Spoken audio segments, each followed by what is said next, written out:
Mga kababayan, patuloy tayong lalaban sa kasakiman ng mga iilang mataas na opisyal ng ating pamahalaan. Patuloy namin na ipapakita sa inyo na ang tanggapan ng pangalawang Pangulo ay mahalaga sa amin ang pagkakaroon ng plano, mahusay na implementasyon ng proyekto, paglaban sa korupsyon at tapang at malasakit para magkaroon ng kapayapaan at kaunlaran sa ating bayan. Patuloy po tayo maging matatag sa mga hamon ng krisis at patuloy na maging mapagmahal sa ating bayan.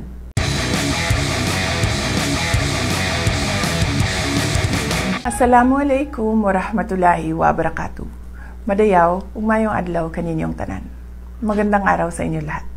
Ngayong araw, ibabahagi ng Office of the Vice President sa inyo ang naging resulta ng taus-pusong serbisyo at katapatan sa bayan sa buong taon ng 2025. Medical and burial assistance.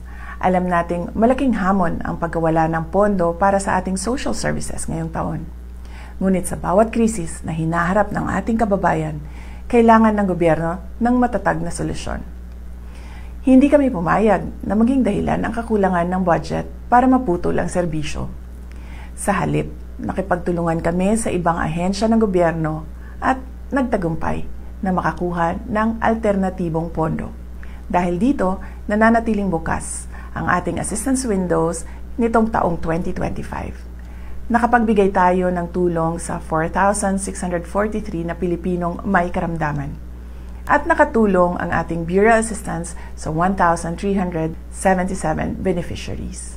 Ito ang pruweba na kung may puso at paninindigan para maglingkod, laging may paraan para tulungan ang ating mga kababayan.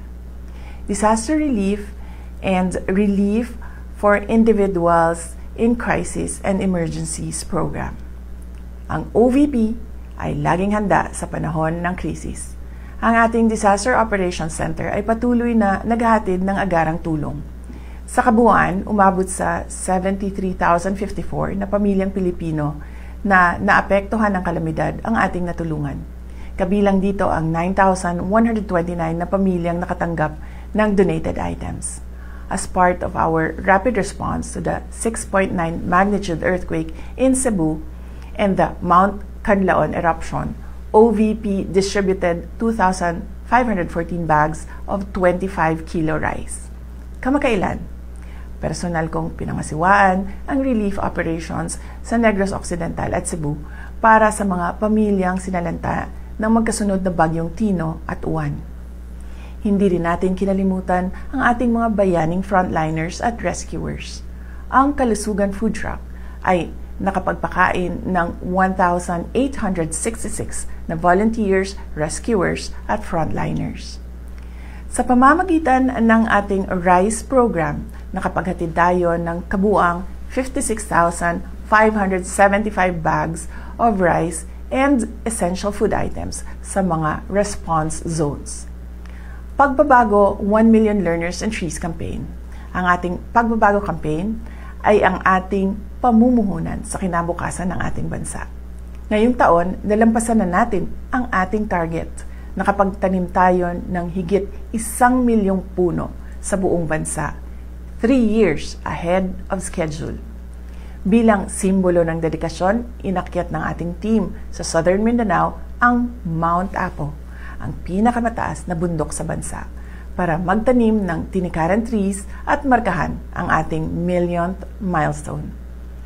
Ang ating Million Learners campaign naman ay nakapagpamahagi na rin ng 460,272 bags.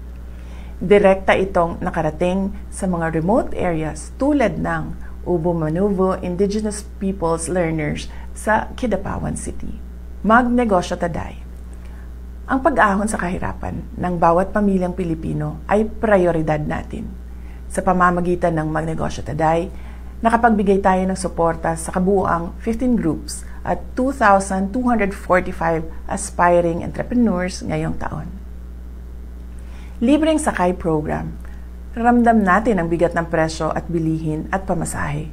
Kaya napakahalaga ng ating libreng sakay program. Ngayong taon, pinalawak pa natin ang programa kasama na ang Tacloban City kung saan malaking tulong ito sa mga estudyante at pamilya. Ang libreng sakay ay nagbibigay ginhawa sa budget ng mga pamilya upang mapunta ang pera sa pagkain at edukasyon. Mula Enero hanggang Oktubre, ang ating libreng sakay buses ay nakapagsilbi sa 875,176 na commuters nationwide. Accountability and operational excellence. Ang ating determinasyon na maglingkod ay sinasabayan ng dedikasyon sa good governance at operational excellence. Dahil sa ating digitalization efforts, binigyan tayo ng special citation mula sa Development Academy of the Philippines dahil sa ating paperless challenge. Nakapag-save tayo ng mahigit 3.2 milyong sheets of paper. Ito ay patunay ng ating commitment sa efficiency at sa kalikasan. Ito ay bahagi ng ating araw-araw na operasyon. Mula sa mahusay na financial report ng OVP Finance Team, nakuha natin ang unqualified opinion mula sa Commission on Audit, ang highest audit rating. Ito ay malinaw na indikasyon ng ating transparency at fiscal integrity. Lubos po ang aming pasasalamat sa lahat ng aming mga OVP partners na binigyan natin ng isang pasidungog noong buwan ng Hunyo. Ang inyong pakikipagtulungan ay kritikal upang matagumpay naming maihatid ang napapanahon, mahusay at makabuluhang serbisyo publiko sa ating mga kababayan.